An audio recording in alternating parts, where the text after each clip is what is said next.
This segment brought to you by Santa Fe Trail Meats in Overbrook. Let us help feed your family.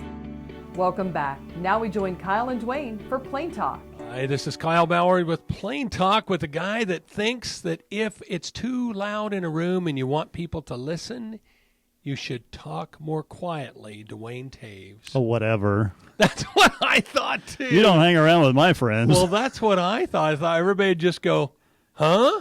What? Speak up, boy. I just ignore you altogether. You should talk in a very calm, low voice. I've heard that technique used in the education system, encouraging teachers to do that at the front of a classroom, and it might get some students' attention. I don't know what age of student would really zone in on what you're doing.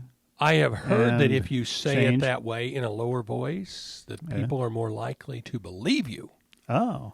And I think, okay, well, let me tell you a secret, Dwayne. The old secret. Yeah. Here's a little secret for you. Peanuts were used in the formation of dynamite.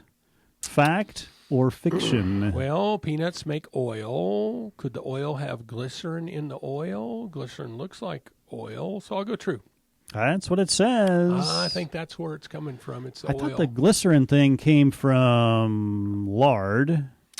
I know at one point in the war effort, I know in making of ammunition, something along those lines, or bombs or something. That lard was one of the It was one of the big things. Yeah, it was like needed to keep the pig producers going because the pigs were providing one of the needed requirement. Well, but items. there's a lot of needed requirements to keep an army going besides just ammunition. Well, sure, but you run out of bullets, Yeah. and or bombs. Yeah. Yeah, that's one of the primary things. I mean, you need that and food and water. Okay, I'm going to change the subject a bit. All right. It came up last week that how many guns do you have to be an arsenal? Odd that you would bring this up. I read this story where the headline was Bob Jones Bob Jones was arrested. When they went to his home, they discovered an arsenal. Yeah. And there was like 10 guns and 1,000 rounds of ammunition. I mean, the ballpark. Okay. It was 10 guns. Okay, 10 guns and 1,000 rounds of ammunition in my world and context is not an arsenal. Well, and I thought the same exact thing. I thought, oh my gosh, if they go to counting for me, I'm going to look like a third world country if that's an arsenal. But then I looked up the definition of an arsenal. Oh.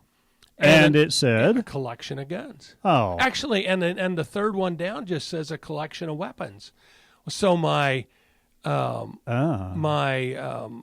crossbow and then Counts. and the slingshot. I have the competition slingshots too. And the BB guns, would they count in my arsenal as well? How about my knives? Do they count in the arsenal? Sounds like a weapon to me. It sounds like I've got quite an arsenal going, right? So, but it just says a collection. So how many does it have to be? So the media can liberally use that term however they wish. Anyone, and not just the media, but just, I didn't where it find comes a up most single often. definition that didn't, it just says a collection of guns or weapons.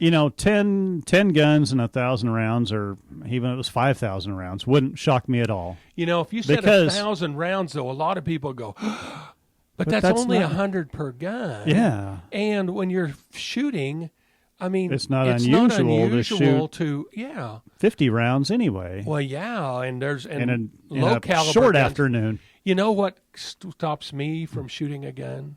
The cost. Exactly. Either you run out of ammo, or every time I pull on that trigger, it's 50, 60, 70 cents, $1. Right. And it's like, this is fun, but we're only going to do it once. We're only going to do this 3 or 4 times this afternoon. Yeah, I don't know what a real definition of an arsenal should be. I did see, at one point in time, I think I remember seeing something where there was somebody that had 235 guns in the home, and they didn't list the number of rounds of ammunition. That might be a bit excessive.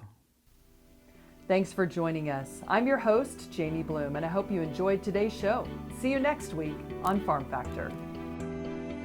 Closed captioning brought to you by Ag Promo Source. Together we grow. Learn more at agpromosource.com.